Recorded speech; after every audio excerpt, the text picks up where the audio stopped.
Hello students, आज का हमारा टॉपिक है कंज्यूमर प्राइस इंडेक्स और cost of living index number. Consumer price index, जैसे कि हमें इसके नाम से पता चल रहा है कि जब हम डिफरेंट टाइप्स ऑफ कंज्यूमर के लिए प्राइस इंडेक्स कंस्ट्रक्ट करते हैं तो उसको हम बोलते हैं कंज्यूमर प्राइस इंडेक्स। अभी तक हम जो प्राइस इंडेक्स कंस्ट्रक्ट कर रहे थे उससे हमें पता चलता है कि हमारे जो जनरल प्राइस लेवल है उसमें कितना चेंज हो रहा है, हमारे जो जनरल प्राइस है वो हमारे इंक्रीज हो रहे हैं या फिर डिक्रीज हो रहे हैं। लेकिन उस जनरल प्राइस में चेंज होने से हमें ये पता नहीं चलता कि हमारे जो डिफरेंट टाइप्स ऑफ कंज्यूमर्स हैं उनकी कॉस्ट ऑफ लिविंग पे क्या इम्पैक्ट हो रहा है। हमारे यहाँ पे जो कंज्यूमर्स हैं वो डिफरेंट टाइप्स के हैं। फॉर एग्जांपल, जो एग्रीकल्चर सेक्टर में जो लेबर काम कर रहे हैं, एग्रीकल्चरल लेबर्स, या फिर जो इंडस्ट्रीज़ में जो काम कर रहे हैं उसमें भी जो मैनुअल लेबर्स है जो हाथ से काम करते हैं, या जो अच्छी पोस्ट पे जो लोग लगे हुए हैं वो वर्कर्स हैं, या फिर जैसे हमारे टीचर्स हैं, डॉक्टर्स हैं, जो गवर्नमेंट हमारे जो एम्प्लॉयज़ हैं। तो हमारे यहाँ पे डिफरेंट टाइप्स ऑफ कंज्यूमर हैं।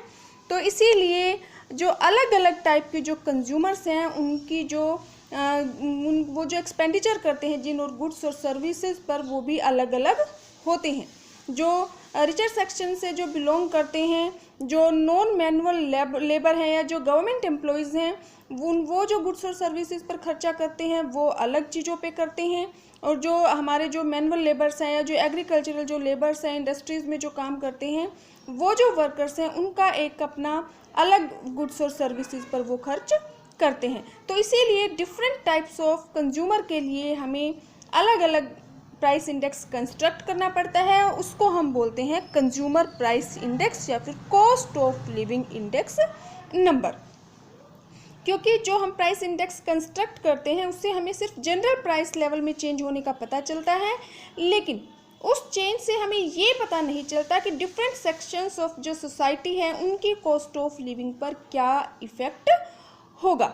क्योंकि जो डिफरेंट सेक्टर्स हमारे हैं ऑफ सोसाइटी, उनका जो गुड्स और सर्विसेज वो परचेज करते हैं वो डिफरेंट टाइप की होती है। तो इसीलिए हमें डिफरेंट सेक्शंस जो हमारे सोसाइटी के हैं, डिफरेंट टाइप्स के हमारे जो कंज्यूमर्स हैं उनके लिए हमें अलग अलग तरह का कंज्यूमर प्राइस इंडेक्स कंस्ट्रक्ट करना पड़ता है, ताकि हमें पता चले कि जिस भी क्लास के लिए हम कंज्यूमर प्राइस इंडेक्स कंस्ट्रक्ट कर रहे हैं तो प्राइस में चेंज होने का उस क्लास पर क्या इम्पैक्ट होता है।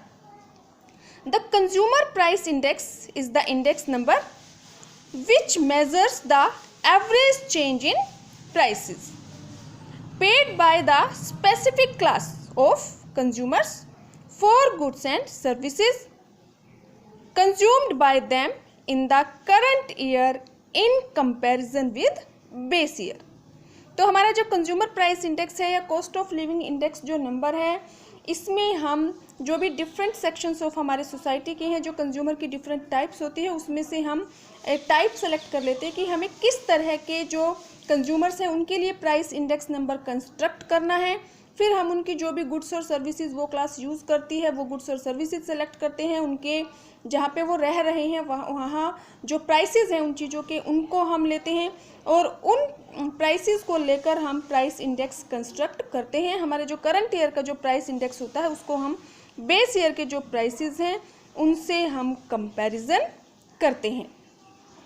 तो हमारे यहाँ पे जो कंज्यूमर प्राइस इंडेक्स है वो हमारा मेनली कंस्ट्रक्ट किया जाता है इंडस्ट्रियल वर्कर्स मीन्स जो इंडस्ट्रीज़ में जो लोग काम कर रहे हैं उनको हम बोलते हैं इंडस्ट्रियल वर्कर्स। सेकंड हमारा जो क्लास है वो है urban non manual employees. Manual employees वो होते हैं जो हाथ से काम करते हैं, जो वर्कर्स होते हैं हमारे लेबर। और नॉन मैनुअल जो एम्प्लॉयज़ हैं वो हमारे जो अच्छी पोस्ट वाले होते हैं जो मैनुअली काम नहीं करते, उनको हम बोलते हैं अर्बन, शहरों में रहने वाले अर्बन नॉन मैनुअल एम्प्लॉयज़।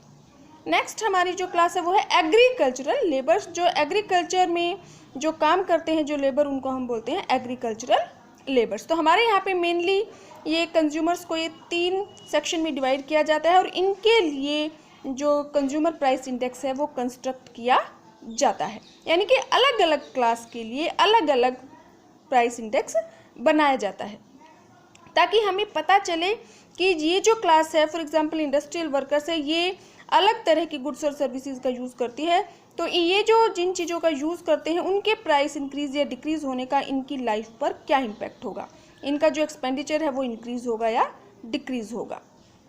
तो जब भी हम कंज्यूमर प्राइस इंडेक्स कंस्ट्रक्ट करते हैं तो हम जो स्टेप्स फॉलो करते हैं वो हमारी है सिलेक्शन ऑफ कंज्यूमर क्लास। सबसे पहला जो हमारा स्टेप है वो हमारा है जो भी कंज्यूमर क्लास है डिफरेंट टाइप्स की, इसमें से हम सेलेक्ट करते हैं कि हम किस तरह के कंज्यूमर के लिए कंज्यूमर प्राइस इंडेक्स कंस्ट्रक्ट करना चाहते हैं। नेक्स्ट हमारा स्टेप है information about the family budget. Information about the family budget means कि जिस क्लास के लिए हम प्राइस इंडेक्स कंस्ट्रक्ट करना चाहते हैं, सबसे पहले हमें फाइंड आउट करना है कि वो किस तरह की कोमोडिटीज़ का यूज़ करता है, कौन कौन सी गुड्स और सर्विसेज का वो यूज़ करता है। उसके बाद जिन गुड्स और सर्विसेज का यूज़ करता है उनकी कितनी क्वांटिटी वो परचेज करता है, उन गुड्स और सर्विसेज के प्राइसेस और उन पे किया जाने वाला टोटल एक्सपेंडिचर।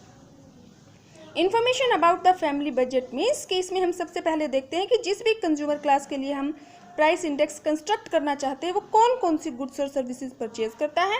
सेकंड, जो भी गुड्स को वो परचेज कर रहा है उनकी क्वांटिटी। थर्ड, उन गुड्स और सर्विसेज के प्राइस। और फोर्थ, टोटल कितना एक्सपेंडिचर किया जाता है उन गुड्स और सर्विसेज पर। और इसमें मेनली जो चीज़ें यूज़ की जाती हैं जिनको हम इंक्लूड करते हैं प्राइस इंडेक्स कंस्ट्रक्ट करने में, वो हमारी है food, clothes, fuel, light, house rent, education, health, sanitation और मिसलेनियस। इसके बाद हमारा जो नेक्स्ट स्टेप है वो हमारा है choice of base year. Base year means एक तो हमारा करंट ईयर होता है जिस ईयर के लिए हम प्राइस इंडेक्स कंस्ट्रक्ट कर रहे हैं। अब जो हमारा करंट ईयर का जो प्राइस इंडेक्स है उसका हम कंपैरिजन करते हैं किसी प्रीवियस ईयर से, और वो प्रीवियस ईयर हमारा होता है बेस ईयर।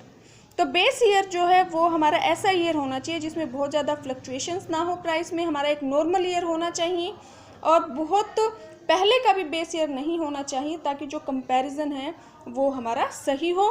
तो अब हम जो बेस ईयर यूज़ करते हैं वो हम यूज़ करते हैं 2011 एंड 12। इसके बाद जो नेक्स्ट स्टेप हमारा है बेस ईयर सेलेक्ट करने के बाद वो हमारा है इंफॉर्मेशन अबाउट प्राइस। जो भी हम कंज्यूमर प्राइस इंडेक्स कंस्ट्रक्ट करते हैं तो जो भी क्लास हमने सेलेक्ट की है, जो भी हमने सैंपल लिया है कि हम अगर इंडस्ट्रियल वर्कर्स के लिए कंज्यूमर प्राइस इंडेक्स कंस्ट्रक्ट कर रहे हैं तो फिर हम सैंपल लेते हैं कि जो इंडस्ट्रियल वर्कर्स है वो किस एरिया से रिलेटेड हैं।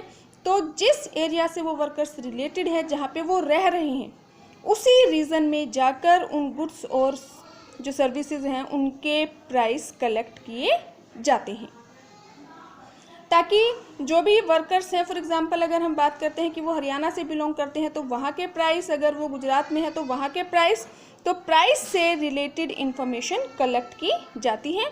उसके बाद हमारा नेक्स्ट स्टेप है वेटेज, कि जो भी कमोडिटीज़ जो कंज्यूमर यूज़ कर रहे हैं उनको वेटेज दी जाती है। वेटेज देने के दो तरीके हैं। एक तो हमारा जो तरीका है वो है quantity weight. Quantity weight means जो बेस ईयर की क्वांटिटी होती है Q0, उसके अकॉर्डिंग कमोडिटीज़ को वेट दी जाती है। नेक्स्ट हमारा जो मेथड है वेट देने का वो है एक्सपेंडिचर वेट, यानी कि गुड्स और सर्विसेज को खरीदने पे जितना टोटल एक्सपेंडिचर किया जाता है, तो टोटल जो एक्सपेंडिचर है यानी कि जो W हमें गिवन होगा तो उसके अकॉर्डिंग कमोडिटीज़ को वेट दिया जाता है। तो जो हमारा कंज्यूमर प्राइस इंडेक्स है, इससे हमें पता चलता है कि जो हमारी डिफरेंट टाइप्स की सेक्शन जो हमारी क्लास है, डिफरेंट जो हमारी क्लास है कंज्यूमर की, उनके कॉस्ट ऑफ लिविंग पे क्या इफ़ेक्ट होता है। इसीलिए हम कंज्यूमर प्राइस इंडेक्स को कॉस्ट ऑफ लिविंग इंडेक्स भी बोलते हैं।